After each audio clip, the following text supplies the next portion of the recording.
Dans l'ombre d'un tribunal français où la justice devrait régner, une femme défie le pouvoir par un silence plus fort que les cris. Avant de découvrir le combat d'Aïssa, montrez votre soutien. Commentez Justice si vous aimez ou likez si vous voulez en débattre. Ne quittez pas, le final va vous surprendre. Le tribunal de grande instance semblait respirer sous le poids des murmures. Les portes vitrées, lourdes, s'ouvraient et se fermaient dans un claquement discret. Le marbre du sol, poli par des années de pas pressés, reflétait les néons pâles. Dehors, une pluie fine drapait la ville d'un voile gris, brouillant les contours des immeubles haussmanniens. À l'intérieur, l'air était saturé d'une tension subtile, un mélange d'attente et de méfiance. Les avocats, robes noires flottantes, glissaient comme des ombres entre les bancs en bois verni. Les chaises grinçaient, portant le fardeau des secrets tus. Les regards s'évitaient ou s'affrontaient dans ce théâtre où la justice, en théorie, régnait. Aïssa Diallo entra sans un bruit. Ses talons claquaient doucement, un rythme mesuré. Son tailleur noir, coupé avec précision, épousait sa silhouette élancée. Sa peau sombre absorbait la lumière froide, et ses cheveux tressés, tirés en un chignon impeccable, brillaient d'un éclat discret. Elle n'arborait aucun signe de sa fonction, pas encore. Elle était une inconnue, une femme, parmi la foule, un visage que personne ne remarquait. Mais ses yeux, perçants, balayaient de la salle. Ils captaient tout. Le froissement d'un dossier, le tic nerveux d'un avocat ajustant sa cravate, le rire gras d'un policier près de l'entrée. Aïssa avançait, son sac à main serré contre elle, un dossier glissé sous le bras. Elle était là pour observer, pour comprendre ce lieu où elle devrait bientôt imposer son autorité. Serge Morel se tenait près des portes, adossé au mur comme un roi surveillant son domaine. Son uniforme, impeccablement repassé, ne masquait pas la rugosité de son attitude. Une barbe mal taillée encadrait un visage dur, aux yeux plissés par l'habitude de juger. Il parlait fort, sa voix couvrant les chuchotements de la salle. Ses collègues, 2 officiers plus jeunes, riaient à ses remarques, des éclats de rire mécaniques, soumis. Morel aimait cette scène. Il aimait le pouvoir que lui conférait son badge, son regard, son ton. Ses mains, épaisses, jouaient avec un trousseau de clés, un cliquetis agaçant qui ponctuait ses phrases. Il ne vit pas Aïssa tout de suite, ou plutôt, il la vit, mais ne la regarda pas vraiment. Une femme noire, seule, dans un tailleur trop élégant pour une simple spectatrice. Il murmura à son collègue, un sourire en coin. « Qu'est-ce qu'elle fait là, celle-là » Aïssa s'arrêta près d'un banc, posant son sac sur le bois usé. Elle ouvrit la fermeture éclair, cherchant un carnet. Ses gestes étaient précis, presque rituels. Morel s'avança, poussé par une impulsion qu'il ne questionnait jamais. Intimider était son passe-temps, son art. « Madame, votre sac. On vérifie. » Sa voix était un ordre, à peine voilé de politesse. Aïssa leva les yeux, lentement. Son regard croisa le sien. Calme, insondable, il semblait percer au-delà de l'uniforme. Elle hocha la tête, sans un mot. Morel s'approcha, trop près, envahissant son espace. Il saisit le sac, fouilla avec une brutalité calculée. Un stylo tomba, roulant sur le sol dans un cliquetis discret. Il ne le ramassa pas. « Vous venez d'où, vous » demanda-t-il, un rictus aux lèvres. La question était une flèche, lancée pour blesser. Aïssa resta silencieuse. Ses lèvres esquissèrent un sourire, si léger qu'il était presque invisible, mais ses yeux ne s'illuminaient pas. Clara Beaumont, la greffière, observait depuis son pupitre.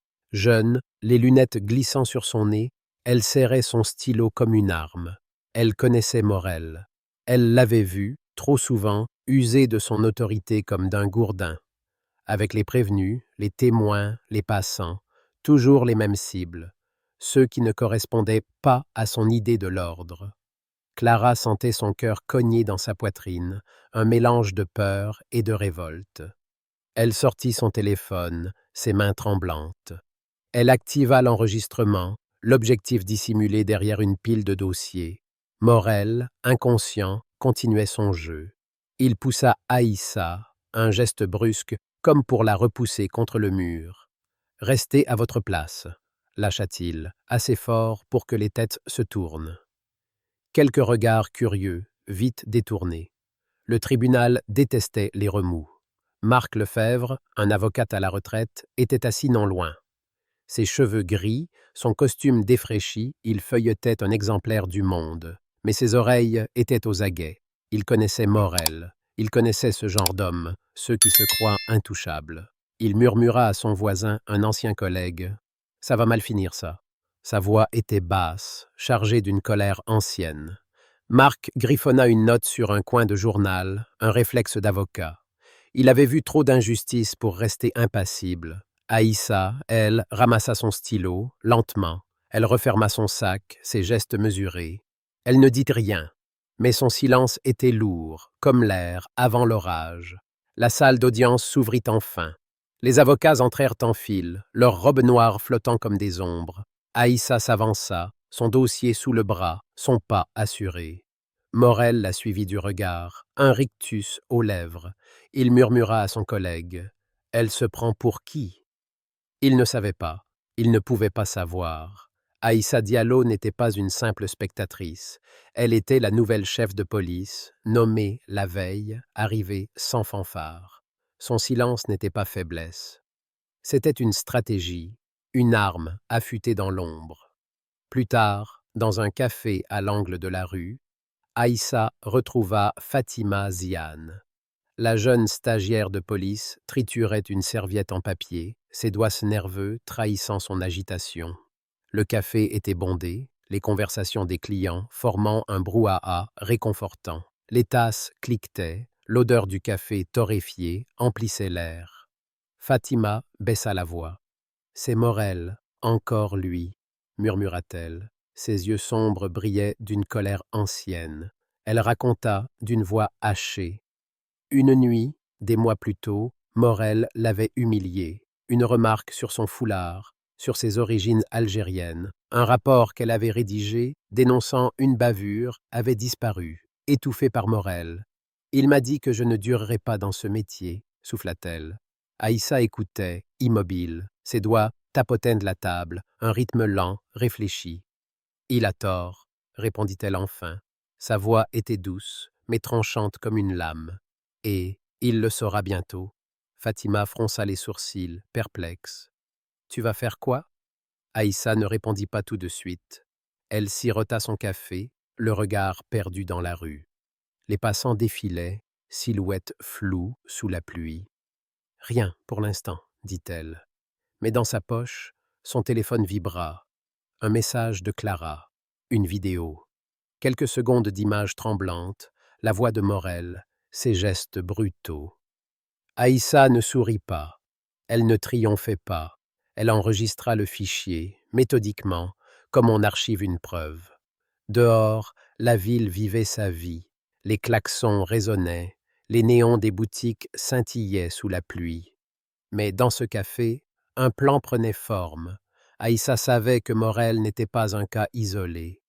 Il était un symptôme, une fissure dans un système qu'elle avait juré de réparer.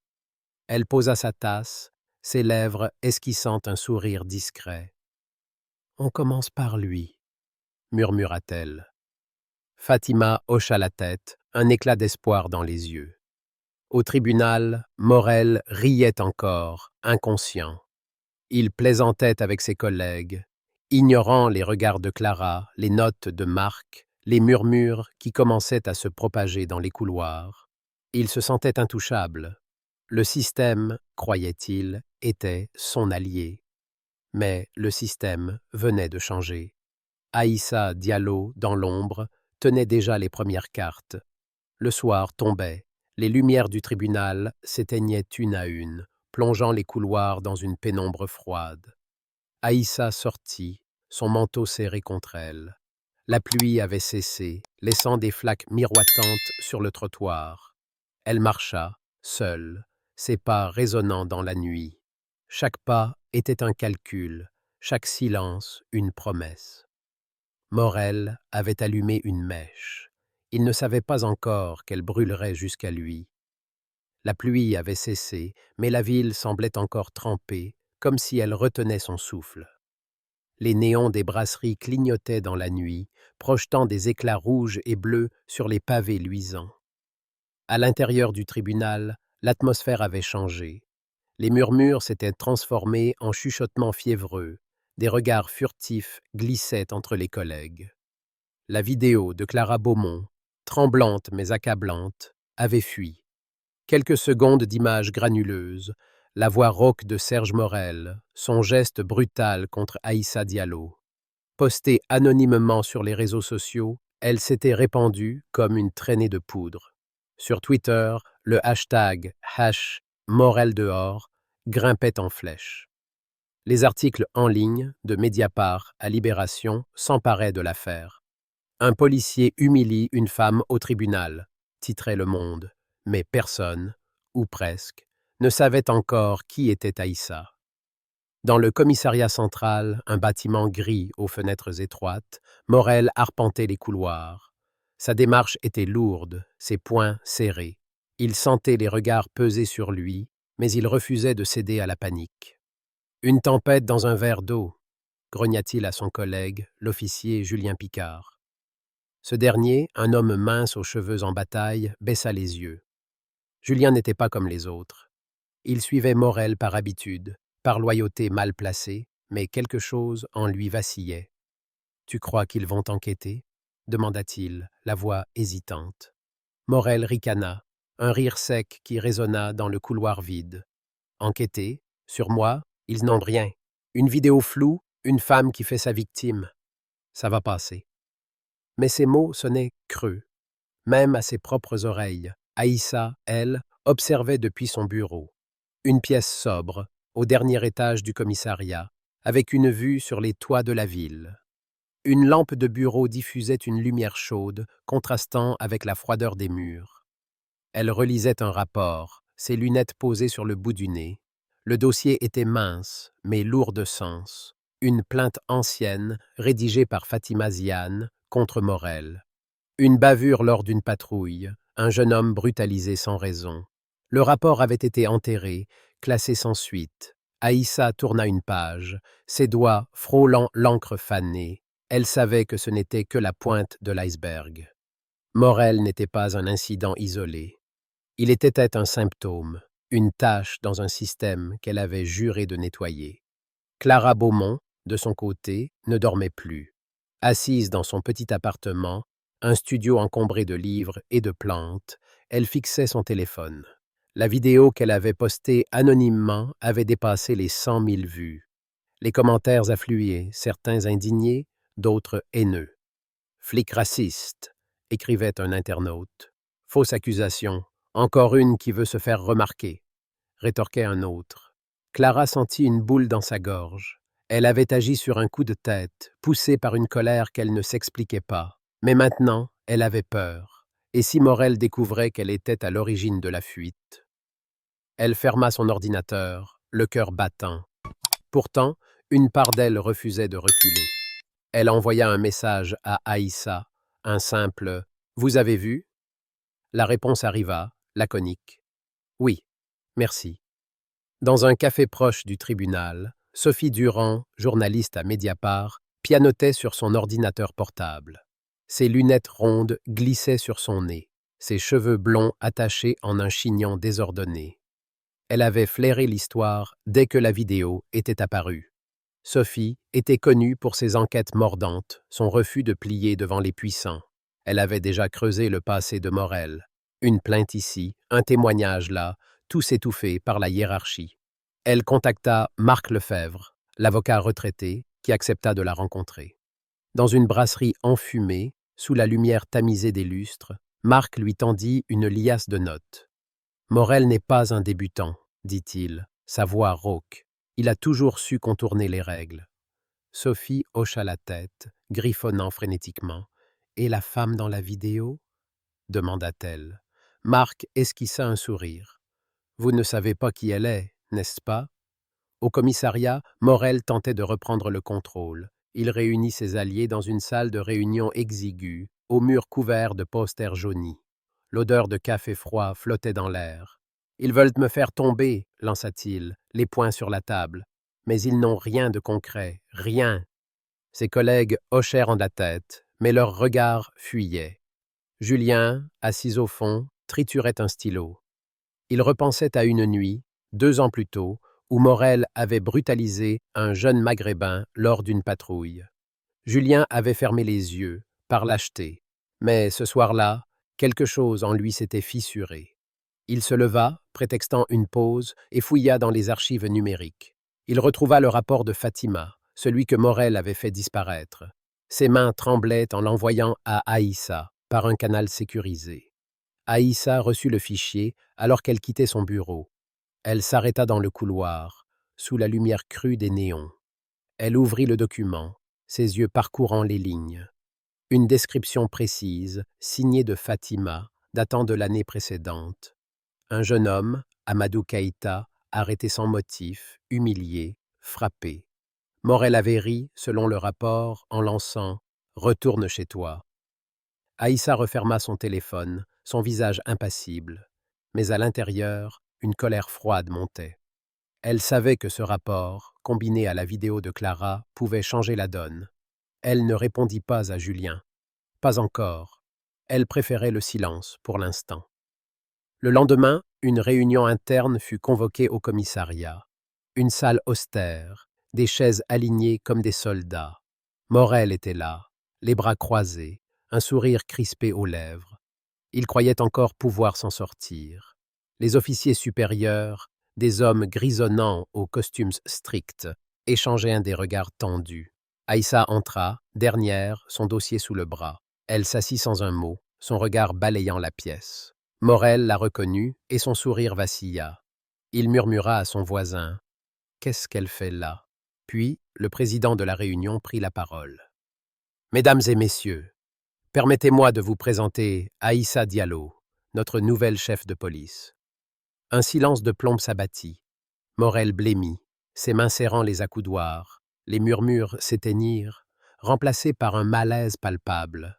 Aïssa se leva, son tailleur noir impeccable, ses lunettes reflétant la lumière. « Merci, » dit-elle simplement, sa voix claire et ferme. Elle ne regarda pas Morel, pas encore, mais elle posa son dossier sur la table, un geste lent, délibéré. À l'intérieur, le rapport de Fatima. À l'extérieur, la vidéo de Clara tournait en boucle sur les réseaux. Et dans l'ombre, Sophie Durand préparait un article qui promettait de faire trembler les murs. Clara, elle, avait pris une décision. De retour au tribunal, elle glissa un micro discret dans la salle où Morel discutait avec ses alliés. Elle n'en était pas fière, mais elle ne pouvait plus rester passive. Le micro capta tout, les vantardises de Morel, ses insultes, son mépris. « Ils n'ont rien contre moi, » ricana-t-il. Cette femme, elle voulait juste attirer l'attention. Clara envoya l'enregistrement à Aïssa, le cœur battant. Elle ignorait ce que la chef de police ferait de ces preuves, mais elle savait une chose, le vent tournait. Dans les rues, l'indignation grandissait. Des manifestations spontanées éclataient devant le commissariat, des pancartes brandies sous les fenêtres. « Justice pour tous !» criaient les pancartes. Sophie Durand, dans son article, révéla une autre vidéo, plus ancienne, déterrée par un contact anonyme. On y voyait Morel maltraiter Amadou Keïta, le même jeune homme mentionné dans le rapport de Fatima. Les images, floues mais brutales, montraient Morel riant, frappant, insultant. Les réseaux sociaux s'enflammèrent. Morel dehors devint un cri de ralliement. Aïssa, dans son bureau, observait la ville depuis sa fenêtre. Les toits scintillaient sous les premières lueurs du soir. Elle n'avait pas encore parlé, elle n'avait pas besoin de crier. Les preuves s'accumulaient, les voix s'élevaient, et Morel, sans le savoir, creusait sa propre tombe. Elle ouvrit son ordinateur, consulta un courriel de Sophie Durand. « J'ai besoin de vous rencontrer », écrivait la journaliste. Aïssa répondit, laconique, « Demain ». Puis elle referma l'écran, ses lèvres esquissant un sourire. Le silence était son arme, et il frappait plus fort que n'importe quel cri. La ville s'éveillait sous un ciel d'acier, les toits luisants d'une pluie récente. Les klaxons résonnaient dans les rues étroites, mêlé aux cris des marchands ambulants et au bourdonnement des cafés.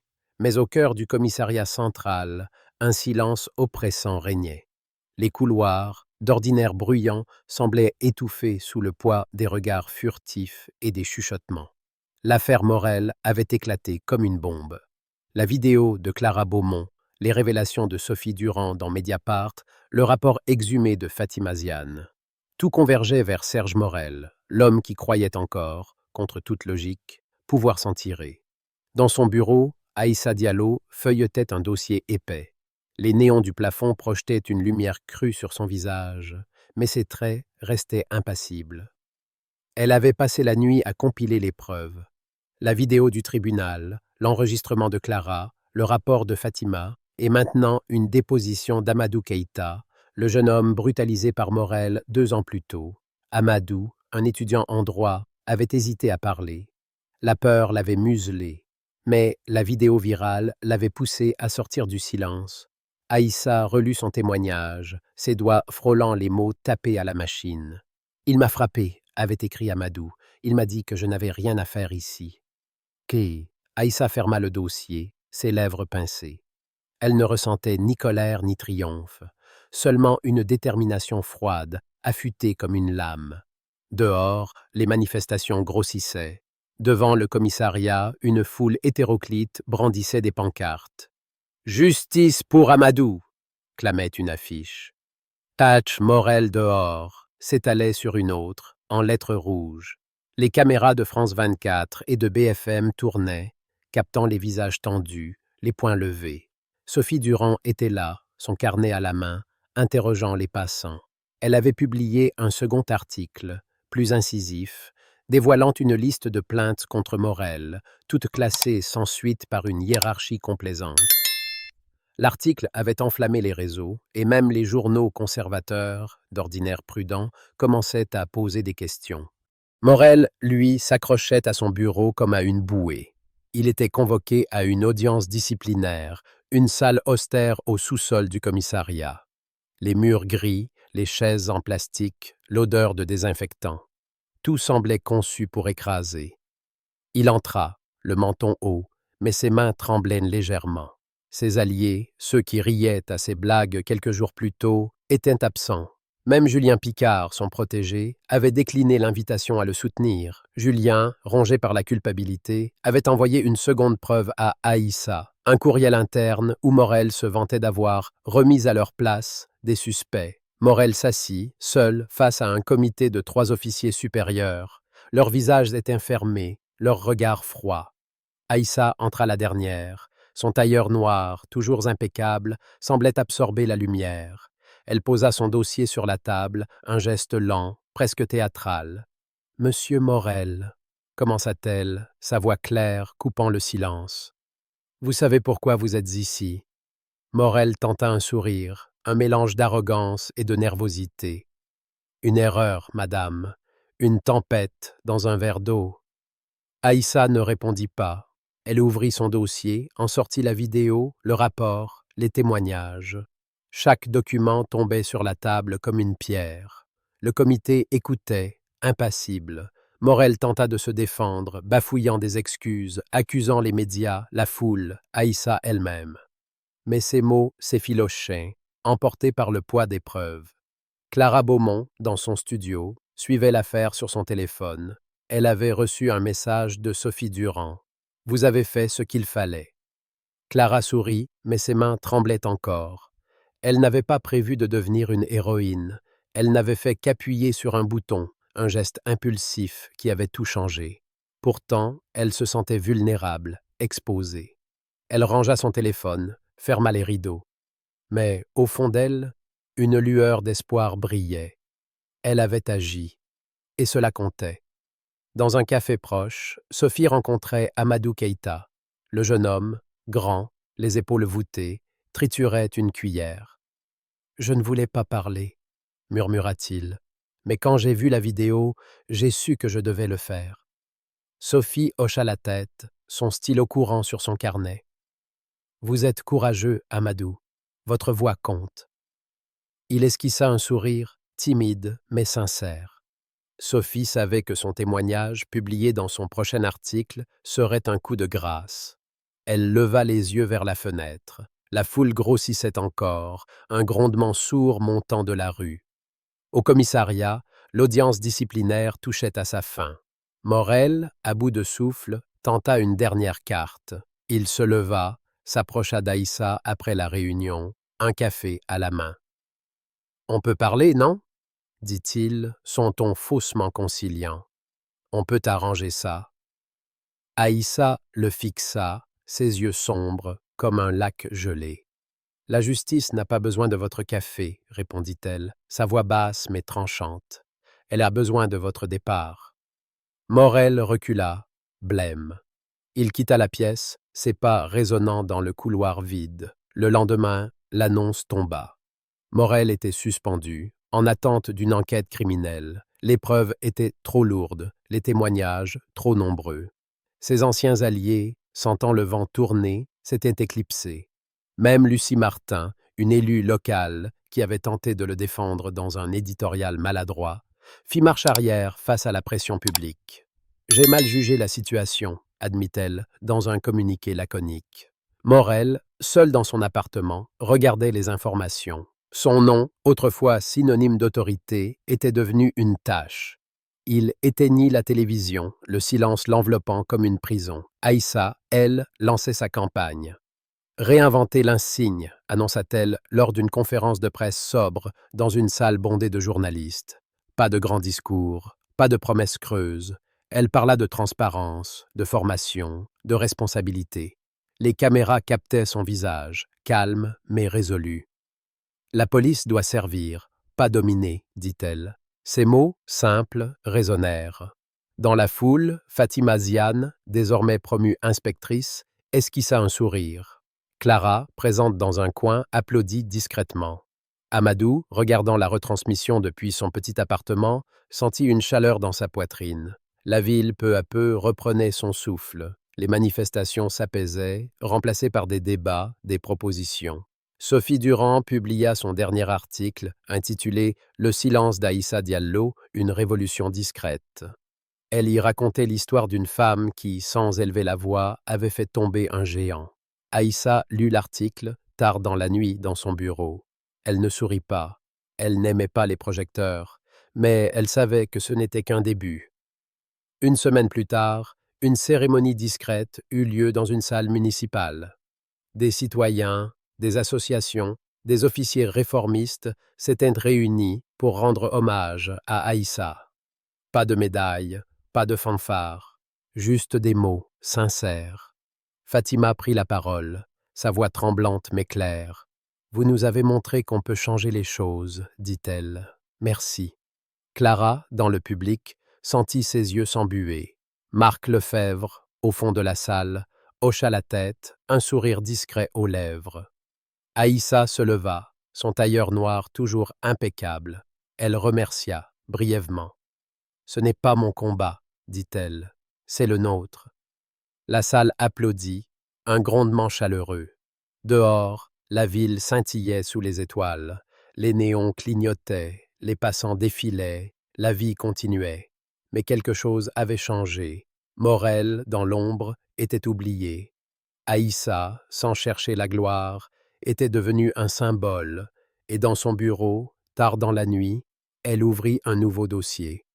Une autre affaire, un autre combat. Elle ajusta ses lunettes, ses doigts frôlant les pages.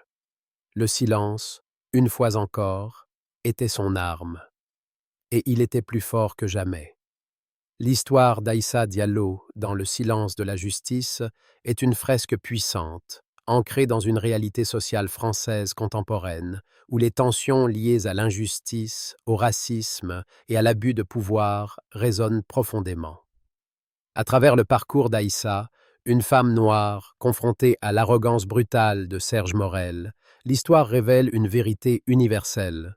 Le silence, lorsqu'il est stratégique, peut être une arme plus redoutable que les cris. Ce récit, empreint de la retenue et de la dignité caractéristique de la culture française, nous invite à réfléchir à la manière dont la justice, la patience et la persévérance peuvent transformer un système défaillant. En tant que spectateur, je ressens une admiration mêlée de tension face à la posture d'Aïssa et une indignation face à l'attitude de Morel, qui incarne un type de pouvoir toxique encore trop présent dans nos institutions. Voici mes impressions et les leçons que nous pouvons tirer pour les appliquer dans nos vies quotidiennes, suivies d'un appel à l'action pour le public de la vidéo. Impression: une tension maîtrisée et une héroïne discrète. Dès le premier chapitre, l'atmosphère du tribunal, avec ses murs froids et ses murmures feutrés, m'a plongé dans une tension palpable. L'écriture, riche en images, dépeint un lieu où la justice devrait régner, mais où les préjugés s'infiltrent comme une ombre. Aïssa, avec son calme olympien, incarne une force qui transcende la colère. Son silence face à l'agression de Morel n'est pas une faiblesse, mais une maîtrise de soi qui évoque les valeurs françaises d'élégance et de retenue, même dans l'adversité. Cette retenue m'a frappé. Dans une société où l'émotion brute est souvent valorisée, Aïssa choisit la stratégie, l'observation, le calcul. Elle ne répond pas aux provocations, mais elle agit, méthodiquement, comme une joueuse d'échecs déplaçant ses pions dans l'ombre. Morel, en revanche, est l'archétype du pouvoir mal exercé. Son arrogance, ses gestes brutaux, ses mots venimeux rappellent une réalité que beaucoup reconnaissent, celle des abus d'autorité dans les institutions. En France, où le respect de l'ordre public est une valeur forte, voir un policier comme Morel trahir cet idéal est particulièrement choquant. Pourtant, l'histoire ne sombre pas dans le manichéisme. Les personnages secondaires, comme Clara, Fatima ou Julien, apportent une nuance. Ils sont des témoins, des complices involontaires ou des acteurs du changement, chacun à leur manière. Clara, avec son geste impulsif de filmer, incarne la jeunesse française, souvent idéaliste mais hésitante face aux conséquences. Fatima, marquée par ses propres blessures, représente la résilience des minorités qui luttent pour leur place. Julien, tiraillé entre loyauté et justice, reflète les dilemmes moraux auxquels nous sommes tous confrontés. Le deuxième chapitre amplifie cette tension. La viralité de la vidéo, les hashtags, les articles de presse. Tout cela évoque la puissance des réseaux sociaux dans la France contemporaine, où un simple clic peut renverser un destin. Mais ce qui m'a le plus marqué, c'est la manière dont Aïssa reste en retrait, laissant la vérité éclater d'elle-même. Cette approche, presque philosophique, rappelle la pensée de figures françaises comme Camus, où l'absurde du monde ne se combat pas par la révolte bruyante, mais par une quête patiente de sens. Le troisième chapitre, avec la chute de Morel et l'ascension d'Aïssa comme symbole de justice, m'a laissé un sentiment d'espoir mesuré. Pas de triomphe tapageur, pas de happy ending hollywoodien. Juste une victoire discrète, à la française, où la dignité prime sur le spectacle. Leçons pour la vie quotidienne. L'histoire d'Aïssa offre des leçons précieuses, applicables dans nos interactions quotidiennes, que ce soit au travail, dans la famille ou dans la société. Voici celles qui me semblent les plus marquantes. Le pouvoir du silence stratégique. Aïssa nous enseigne que le silence n'est pas synonyme de passivité. Face à une injustice, il est tentant de réagir immédiatement, de crier son indignation, mais parfois, observer, rassembler des preuves et agir au bon moment est plus efficace. Dans nos vies, cela peut se traduire par une pause avant de répondre à une provocation au travail ou dans un débat familial. Prendre le temps d'analyser, de réfléchir, peut transformer une confrontation stérile en une solution durable. La force de la communauté. Sans Clara, Fatima, Julien ou Sophie, Aïssa n'aurait pas pu faire tomber Morel.